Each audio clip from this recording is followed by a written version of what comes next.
Fala galera dos nonos, tudo bem com vocês? Eu sou a professora Tati e junto com o professor Nilson nós elaboramos mais uma aula bem interessante. Na aula anterior, vocês vão lembrar que nós falamos sobre corrida de orientação, né? A corrida de orientação é um esporte em que o praticante tem que passar por pontos de controle marcados em um determinado terreno, em um determinado local, espaço, no menor tempo possível, com o auxílio sempre de um mapa, Tem pessoas que, além do mapa, utilizam bússola, só que não é obrigatório, né? Não é obrigatório. Agora, o mapa, sim, é obrigatório. Então, só para resumir, né? A corrida de orientação nada mais é que você tem que seguir um percurso com o menor tempo possível e passar pelos pontos de controles marcadinhos. Tudo bem? Por que eu estou falando sobre isso? Porque esse tema, no caso, essa modalidade, ela também faz parte das práticas corporais de aventura, que é o tema da nossa aula de hoje. O que será que são práticas corporais de aventura? Será que vocês sabem? A princípio, vamos ver o significado de aventura. Olha só, aventura vem do latim adventure. Significa literalmente o que vem pela frente, o desconhecido, incerto, imprevisível. Então, quer dizer que participar de uma atividade de aventura significa estar preparado para o que vier, né? Para o desconhecido, né? Então vamos lá. Os esportes de aventura são modalidades com maior risco físico. É isso mesmo. E a gente pode dividir em duas categorias os esportes de aventura. Pode ser dividido em aventura na natureza, que será o tema, né, que será abordado hoje, e aventura urbanos, que pode ser, também vocês podem visualizar como esporte radical urbanos. Eu vou explicar mais ou menos o que é o esporte radical urbano. Deixa eu colocar um vidinho aqui que vocês vão entender, fica mais fácil.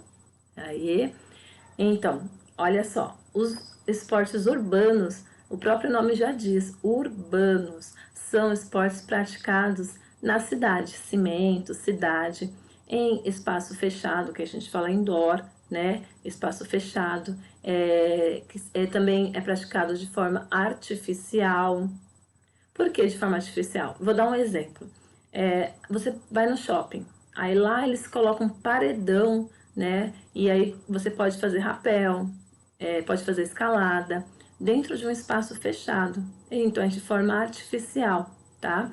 E esses esportes são a prova de que não é somente em meio à natureza que se pode experimentar uma boa aventura, né? Há várias modalidades aí para quem gosta de adrenalina. E eu vou citar algumas, como o skate, que vocês viram agora no vídeo, o parkour, line, o rapel e assim vai, né? Mas vamos voltar para o tema da aula de hoje. Nós vamos falar sobre esporte de aventura na natureza. Bora lá entender? Ó, os esportes de aventura na natureza, como o próprio nome diz, são atividades que levam o ser humano, a pessoa, ter mais proximidade com a natureza. São esportes praticados em ambientes naturais e sob a influência de outras variantes naturais. Mas como assim, né, professora? Sob a influência de outras variantes, né? Por quê?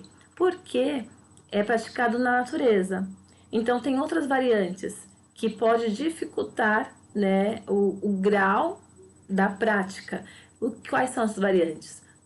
O clima, que seria o sol, a chuva, o vento, neve, o céu muito alto, muito baixo, né? Tem o percurso, também é desconhecido. Então, tudo isso aí influencia nos riscos, né? Que, por sua vez, aumenta o grau de adrenalina sentidas nessas práticas esportivas, né? É bem legal. Esses esportes, eles exigem um maior esforço físico, né? Um maior controle emocional e também exigem mais do nosso corpo, muito mais. Eles também são classificados em 3 tipos de esportes, né? Aquáticos. Aí eu coloquei 2 fotinhos, que é o do surf, aí, que você já conhece, né? E do rafting, que nada mais é que é uma descida numa corredeira no rio, dentro de um bote. E tem muito mais, né, para vocês poderem explorarem os esportes aquáticos. Então vamos lá. Aquáticos, aéreos, né?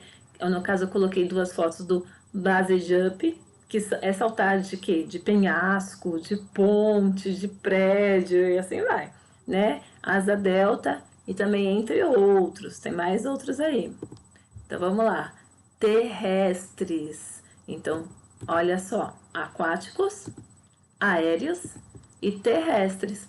Tem o trekking, que é a caminhada, tem mountain bike, a corrida de orientação que vocês estudaram, e vai embora, um monte aí, né? Tem arvorismo e é bem interessante.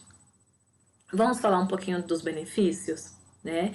Vocês sabem que esses esportes, ele estimula a produção de alguns hormônios no nosso corpo, né? E você tá como serotonina e endorfina. Esses hormônios, ele ajuda a reduzir o estresse, olha que legal, e traz sensação de bem-estar. Eles são aqueles famosos hormônios da felicidade, sabe? E assim, o contato com a natureza, ele proporciona um relaxamento mental. Trabalha a paciência, né? Tipo, é muito bom. Melhora o humor e reduz a ansiedade, né? Muito legal. Ó, favorece a socialização, né? Por que favorece a socialização?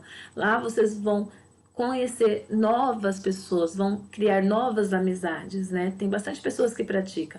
Então tem esportes que você não faz sozinho, faz em dupla, ou se não vai em grupo. Então lá vocês vão criar, né, mais amizades. E são atividades desafiantes e motivadoras. Por que são desafiantes e motivadoras? Por quê? Né? Porque assim, eu vou falar de mim. Eu tenho um limite, né? Eu consigo, vamos dar um exemplo de corrida, eu consigo correr numa certa distância por um período, né? Então eu vou me desafiando. Então hoje eu vou correr, né, 1 quilômetro, amanhã 2, depois 3. Então eu vou me desafiando e isso torna motivador. O esporte de aventura é a mesma coisa, né? Quanto mais vocês conquistam, né, mais vocês querem. Então é desafiante e motivadora. Mas, como qualquer esporte, tem o lado bom e o lado ruim, seus pós e contras, né? Há riscos. E quais os riscos? Riscos de quedas, colisões, escoriações, fraturas, mal-estar, afogamento, entre outros também. Então a gente tem que tomar um cuidado aí, né, bastante. E como a gente pode tomar esse cuidado, né? Olha só os fatores importantes que a gente tem que levar a sério, né? Ó, deve ser acompanhado por profissionais experientes e capacitados. Vocês não vão entrar num lugar aí sem saber, sem conhecer, sem ter alguém, né, que seja profissional capacitado ali orientando vocês, tá? Além de ser praticado devidamente com equipamentos de segurança, sempre. Nunca burlar isso, então sempre, tá bom? E a gente tem que ter o quê? Consciência ecológica. Por quê? Porque essas práticas são realizadas em que meio?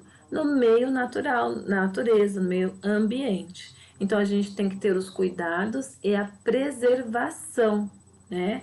A atividade deve gerar o menor impacto ambiental possível. A gente tem que se conscientizar disso, tá bom?